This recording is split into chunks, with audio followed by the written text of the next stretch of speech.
Creativity is an addiction. We live by it every day. We demand it from our mind, body, and soul, and we demand it from other people as well, which puts them in what kind of a position? I mean, how do you feel when people say, I need it now? Well, what about them? Let's have a mutual respect for all creative people. Unplugged, because we will always say yes to creativity.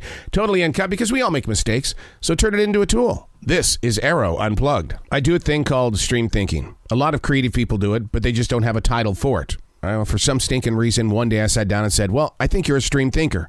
Well, why would you think that? Well, because it comes from the universe. Oh boy, don't put that out there. People will make fun of you. You know what? I'm going to have to. Stream thinking is being in the power of now, learning how to trust free-form writing. And I have to exercise that muscle, and I invite you to do the same thing. 1 page per day. Give yourself just 10 minutes. 10 minutes. No editing whatsoever, because the perfectionist has to be left at the door. It's going to give you plenty of time to talk about it in the end. Stream thinking. Your best decisions are made in the right now. It's time to own your own leadership. We are reading from June 26, 2022. And on that page, the words are, knocking your giant down. What's standing in the way of your skills and ability? What have you put in front of your path? Because the next steps and decisions mean change and larger challenges. Yet, you can still feel as well as hear that you need to be on the other side of that giant. Your calling is not your healing. As weird as it feels to be in your present season is how incredible this weirdness will serve as a tool for you tomorrow. Our greatest enemy is ourself, the maker of giants. We write the stories days and weeks before the arrival, and when the day comes, because your heart convinced it to be, you're standing right there next to the giant. Defeat it with distance. Getting too close gives the giant the advantage. Distance defeats giants. You got to change the way you think long before the moment of now.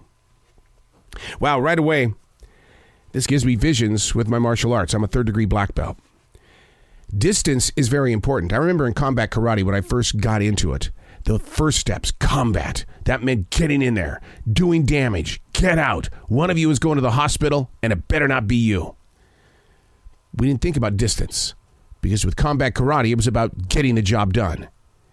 But as I grew into the ranks of Taekwondo, it wasn't about getting on the inside and getting the job done. It was about utilizing the spirit of distance, knowing the circles and the levels that was going to be required for me to get into a certain area to score points. Sure, a lot of people have said Taekwondo isn't a martial art, it's a game. Okay? When you go to a tournament, it is a game. But in real life, you use the methods of teaching to put you in a situation of better thinking, better delivery, better distance. I think it's a human thing. Everybody wants to get really super close, especially in the world of business. We want to collaborate. We want to build together. We want to celebrate together. And when times get tough, what happens to that togetherness? Where does it go? What happens is that we took the time to chum up. We got too close to what was going on, and we forgot that we had to have a certain amount of distance. I don't party with the people I work with. I bust tail with the people I work with. But when it comes to celebrating life, you keep your distance. That doesn't make me a great businessman, does it?